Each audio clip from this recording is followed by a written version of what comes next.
arkadaşlar. Bugün size bir villanın maliyetini açıklayacağız. Yani A'dan Z'ye bahçe duvarı, çevre düzenlemesi, eşyası, bungalovu, yapı olarak yine bungalovu kullanacağız. Yani neye bitiyor onu açıklayacağız. Fazla uzatmadan videoya geçeceğim. Öncesinde size bir şey söylemek istiyorum. Tüm fiyatlar videoya başlamadan önce tek tek aranıp öğrenildi, not edildi. Yani bayağı bir emek var arkadaşlar bu işin içinde. Siz de bize destek amaçlı kanalımıza abone olursanız çok memnun oluruz. Hemen başlayalım. Beton işleriyle başlıyoruz öncelikle. Su basmanı, teras ve havuzun betonu. Yaklaşık 100 metreküp beton gidiyor arkadaşlar. 4'e 8 havuz olacak şekilde. Betonun metreküpü şu anda 1400 TL. 100 çarpı 1400, 140.000 TL beton yapıyor arkadaşlar. Demir ise 5 ton demir gidiyor arkadaşlar. 5 çarpı 17.000 şu an tonu. 85.000 TL. Kalıp işçiliğimiz havuz ve temel için 200 TL metrekaresi şu an yer yer değişmekle beraber. 200 çarpı 200 metre işçilik var bahsettiğimiz işte. 40.000 TL yapıyor arkadaşlar. Kepçe, yani işin baştan sona duvarı var, kazması etmesi. Toplamda bizim tahminimize göre 25-30 saat kepçe çalışıyor arkadaşlar. 750 TL kepçenin saati. 30 çarpı 750, 22.500 TL arkadaşlar. Hemen bungalova geçelim arkadaşlar. Erol abi daha videoya başlamadan önce aradık. 8 metreküp lambiri gidecek. Lambiri 5200 TL şu an metreküpü. 4 metreküpte yaklaşık ana keresteler gidiyor. Onlar da 5750 TL arkadaşlar. Totalde fiyat olarak 64.400-64.500 gibi bir tutar çıkıyor. Sandviç paneline geçelim arkadaşlar. Sandviç panelde arkamızda gördüğünüz gibi 150 metrekare lazım yaklaşık. Metresi 300 TL nakliyesiyle beraber tabii ki. Toplamda 45.000 TL yapıyor arkadaşlar. Elektrik su tesisatları. Elektrik 20.000, su tesisatı 15.000, yaklaşık 35.000 TL yapıyor o da arkadaşlar. Doğramalar, cam pencere 60.000 TL. Tüm camlar içinde. Mutfak ve banyo dolapları 25.000 TL arkadaşlar. A sınıfı MDF'den yapılıyor bu şekilde. Merdiven ve küpeşteler 10.000 TL. Fakat ustalığınız varsa aldığınız kerestenin içinden bunu bedavaya da getirebilirsiniz. Yapım videomuz var. Kapılar 4.000 TL arkadaşlar. Vernik 2.000 TL. Klozet, duşakabin, bu ikisi 5.000 TL arkadaşlar. Vidalar yaklaşık 5.000 TL tutuyor.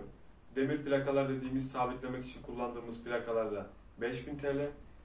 Havuza geçiyoruz. Havuzun betonunu atmıştık, maliyetini söyledik. Ve şapı var. Ev ve havuzun toplam şapı 10.000 TL arkadaşlar. İşçiliği var. 10.000 TL'de malzemesi tutuyor. 20.000 TL şap maliyeti arkadaşlar.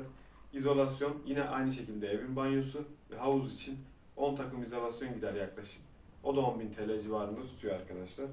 Fayans, ev ve havuzun fayans olduğunu düşünüyoruz ve ara terasın fayans olduğunu düşünüyoruz. Yaklaşık 200 metre fayansımız var arkadaşlar.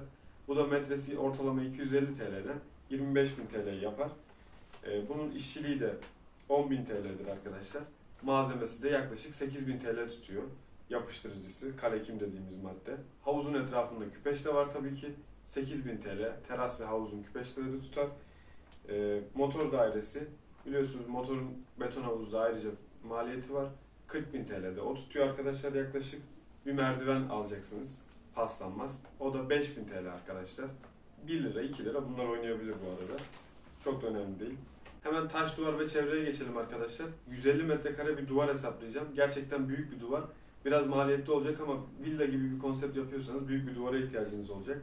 Taş 8 kamyon 5.000 TL'den 40.000 TL yapar arkadaşlar. Çimento ve kum 30.000 TL yapıyor yaklaşık. Bir kamyon kum ve 150-200 torba arası çimento. İşçiliğiniz metrekaresi 200 TL'den 150 metrekare işçilik 30.000 TL yapacaktır. Dış kapıya gelelim. Demir genel bir dış kapı 5.000 TL. Tabi siz bunu lüksleştirirseniz gidebildiğiniz kadar gidersiniz arkadaşlar. Ben düz bir kapıdan bahsediyorum. Çitler ahşap ve arkasında profille dönmeniz gerekiyor ahşapa iskelet yapmanız için. Bu da yaklaşık 30.000 TL tutuyor. 10.000'i profil, 20.000'i çit olacak şekilde. Pergola, çardak arkadaşlar. Yine işçiliğiniz varsa kendi kerestenizle yapabilirsiniz. Fakat yoksa bunu yaptırmanızın da maliyeti yaklaşık 10.000 TL tutacaktır arkadaşlar. Barbekü 4.000 TL şu anda gelip kurdurmanız barbeküyü. Bizim yaptığımız barbeküden bahsediyorum. Ağaçlandırma şu an bir limon çamı, ufak bir limon çamının tanesi 200 lira arkadaşlar. Ve çimin metresi 70 lira olduğuna göre Alanınıza göre değişmekle beraber yeşillendirme yaklaşık yine 8-10 bin TL arası tutacaktır arkadaşlar. Villa yapıyorsanız tabii ki su deponuz da olacak. Her halükarda karşı su gidebilir vesaire. Su deposu 10 tonluk bir su deposunu varsayalım. Şu an 15 bin TL arkadaşlar 10 tonluk bir su deposu. Ve hidrofor, bunu basabilecek bir hidrofor da yaklaşık 4.000 TL şu anda kurulumuyla beraber. Kendiniz bir ardiye mal edebilirsiniz 5-10 bin TL'ye. Eğlence aletleri, bu da tabii ki sınır tanımayan bir nokta. Biz bir tane masa tenisi koyduğumuzu varsayalım. O da 5.000 TL şu anda. Oturaklar lüksüne göre bazı takımlar 20.000 TL, işte rattan, ahşap falan. Bunlar da şemsiye ile beraber 20.000 TL olarak biz düşündük toplamda.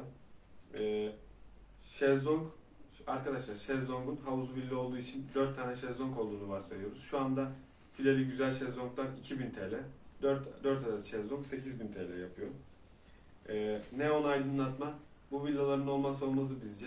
Üçgenin çevresine veya nasıl bir bina yapıyorsanız neonla renklendirebilirsiniz.